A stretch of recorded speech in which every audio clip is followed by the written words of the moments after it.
the Commission has decided that no road show, Padyatra, cycle, bike vehicle rally and procession shall be allowed till 15th January 2022. Commission shall subsequently review the situation and issue further instructions accordingly. So up to 15th of January, because the situation is dynamic, it is not static. No road show, no Padyatra, no cycle, bike or vehicle rally and any procession. Similarly, no physical rally of political parties or probable candidates or any other group related to election shall be allowed till 15th January. Commission shall subsequently review the situation considering the situation of the pandemic and issue further instructions accordingly. So up to 15th of January, there is absolutely a moratorium of physical rally and physical road shows. Between 8 p.m. and 8 a.m., no rallies and public meetings.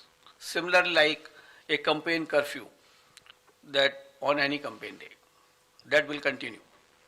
No nukkad sabhas will be allowed on public roads, roundabouts or public streets or corners.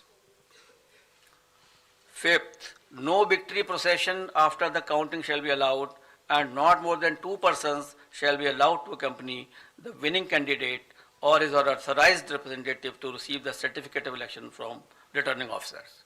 So we are reducing the physical contact, physical availability, and we are saying that more and more virtual and virtual rallies, virtual campaign should be done.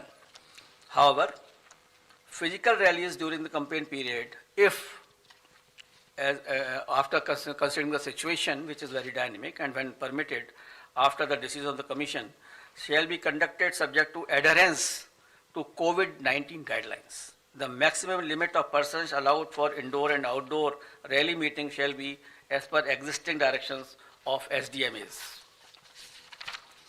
For these meetings, political parties shall distribute masks and sanitizers to persons attending and maintain COVID protocol at entry and exit point.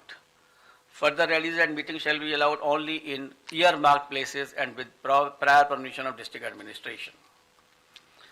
Door-to-door campaign, a maximum of 5 persons including candidates, excluding security personnel if any, shall be allowed to do door-to-door campaign. Each political party candidate shall have to furnish an undertaking in the application form under Suvidha that it shall abide by all the extant instructions, guidelines in this regard. So an undertaking will also be taken whenever any rally will be allowed. Later on, when we review the situation after 15th or something like that, only then again also these undertakings, COVID guidelines have to be strictly followed with each and every person who is involved in the campaign. Let me finish it. After that, please finish. We'll take up your questions thereafter. Non-compliance of instruction. Anybody violating the instructions on COVID measures will be liable to proceed against as per the provisions of the Disaster Management Act, besides legal action under IPC and other legal provisions as applicable. And the prime responsibility will be resting with the CS and DO as mandated under the DM Act. And our guidelines specifically reiterate this legal position, and the guidelines will be given to each and every one of you.